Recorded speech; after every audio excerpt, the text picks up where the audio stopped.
Good morning, everyone. It is Friday, February 19th, 2021. We're going to do our last combo video because I want to cover everything about what is happening so that way you are all prepared. As always, for me, it's always about making sure that the general public and everyone is protected.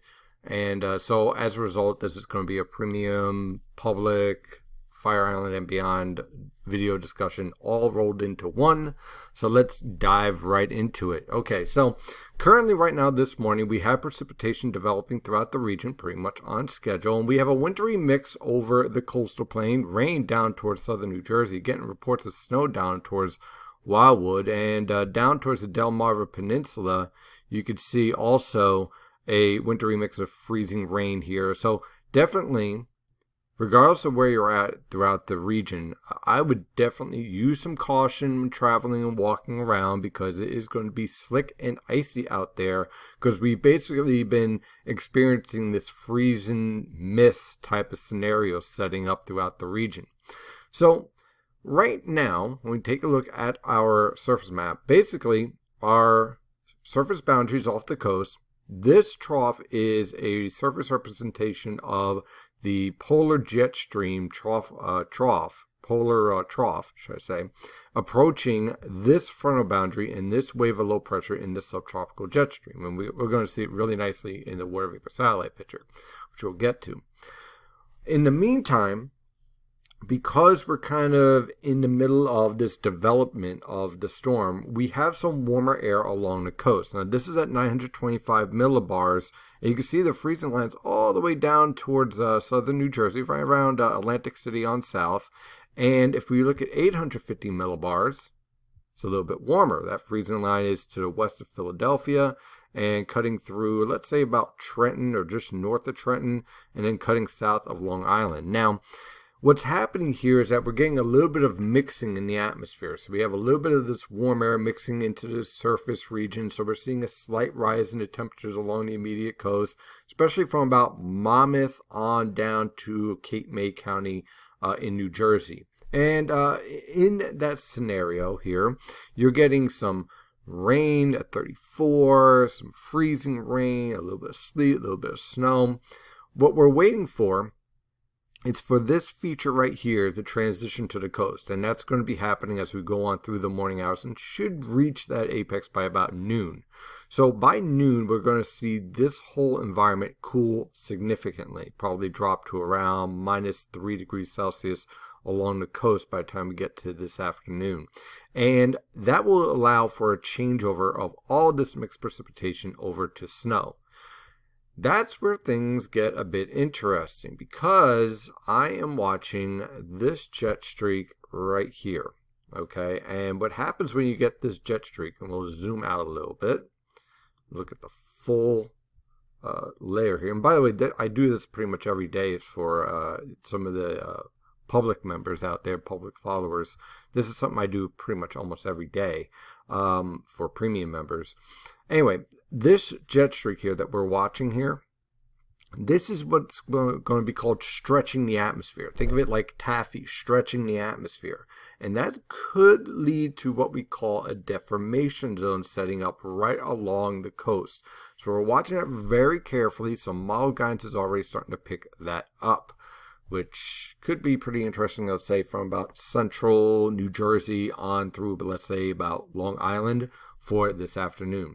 So here is our setup on the radar here. Here's our polar influence. Here's our subtropical influence. And the two are starting to interact and meet. And so for now, we have two separate precipitation shields, but they will eventually merge into one. And what we're going to be watching for is this afternoon is this area right here continuing to lift north and just basically fill in this entire precipitation shield. So right now we have snow, sleet, freezing rain, and rain throughout this precipitation shield. Will gradually change over to all snow. This will continue to build. This will continue to build as well. And then you'll meet in between right around I-95. And then as that low pressure system starts to transition, this short wave right here starts to interact with all this moisture.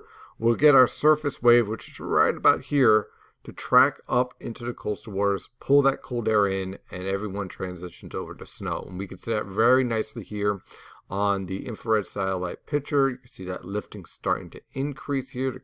The cloud tops are just starting to get a little bit colder once again, and zoomed in you can see those colder cloud tops starting to interact as we start to get that influence from the polar shortwave and our subtropical jet stream. So we're going to jump into this forecast, but first I just want to walk through some model guidance here. Now, this is the European model guidance from weathermodels.com, an excellent website for model analysis. And again, you see that jet streak here for this evening? You see how it kind of bends like that? That is where we're going to have to watch to see if we get some stretching in the atmosphere and produce a heavier band of precipitation. With that, we go to 500 millibars. Actually, let me go with that. Let me show you also for this upcoming weekend for our next storm that comes up on Monday. You see this jet streak right here? This is called convergence and confluence. Notice it's basically to the east of New Jersey. Why is that important? That's where our surface high is going to be on Monday morning.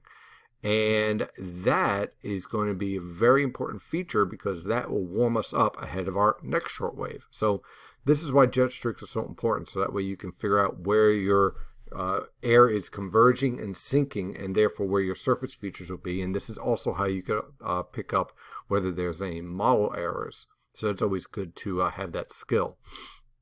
We'll look at the 500 millibar vorticity for this period.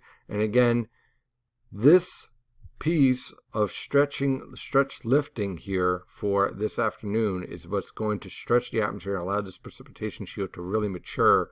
And then as it swings on through for tonight, that stretching of the atmosphere will start to push off the coast and will start to clear out. And then our next shortwave will approach on Monday afternoon with the potential for some precipitation, mostly in the form of rain, because we're going to be dealing with a warmer environment. At 850 millibars, I just wanted to show this real fast just to show you the evolution of our 850 millibar low. This is about this afternoon, let's say about 1 p.m. Once we see this start to take place, notice the winds are going to be coming in from the northwest.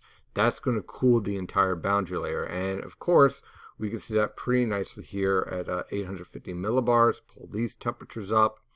And you can see right now, as of 1 a.m., these were the observations.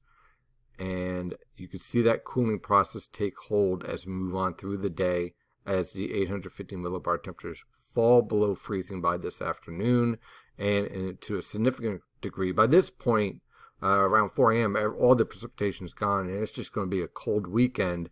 And then you can see that moderation in the 850 millibar temperatures for Monday evening, and it's even warmer down at the surface where you have temperatures in the 40s here, and that of course will mean rain. It might start off as snow in the clouds, but it will change over to rain once it reaches about 900 millibars.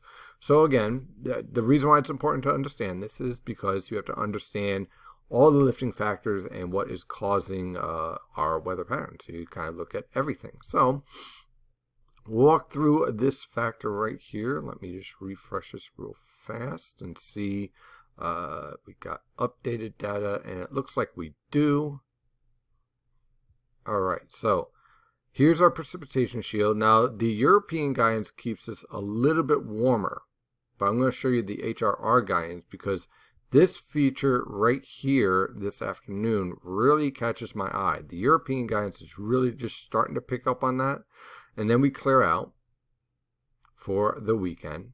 And then here comes our next threat on Monday, which again, notice as it's approaching, the boundary layer is warming up in the afternoon. And so your threat for precipitation, frozen precipitation, goes to liquid along the coast. We'll have to watch to see what happens over the interior. We've got a couple of days.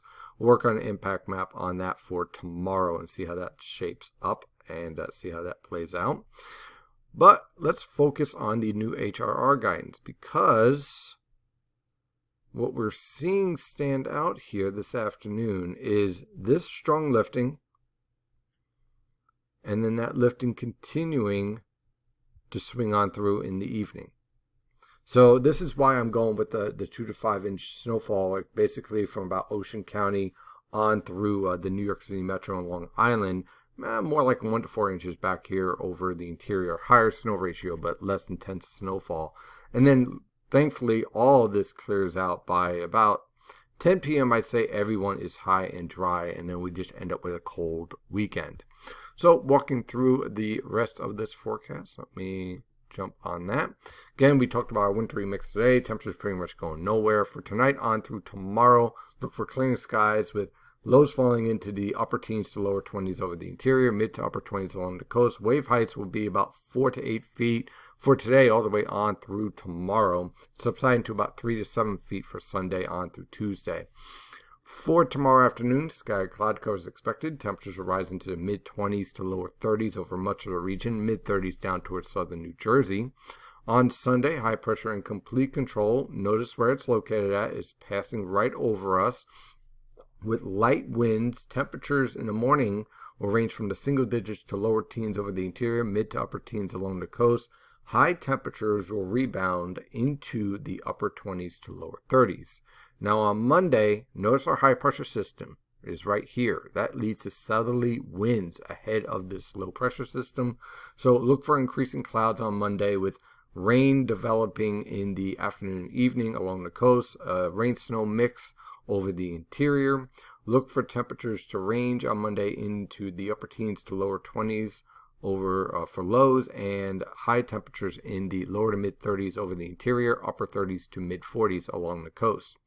On Tuesday, sky cloud cover is expected with lows in the upper 20s to lower 30s and highs in the mid 30s to lower 40s.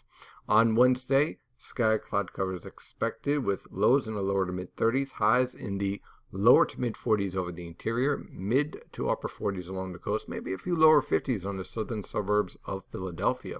On Thursday and Friday, we'll get a series of weak cold fronts to move through, with a few isolated rain and snow showers, but nothing significant is expected. On Thursday, look for lows in the lower to mid 30s over the interior, mid to upper 30s along the coast, high temperatures in the mid to upper 30s over the interior, lower to mid 40s along the coast. And on Friday, look for lows in the mid-teens to lower 20s over the interior, mid to upper 20s along the coast, and high temperatures in the upper 20s to lower 30s. That is your forecast discussion for today. We'll go back to our regular format starting tomorrow. Have a wonderful day, and as always, stay safe out there.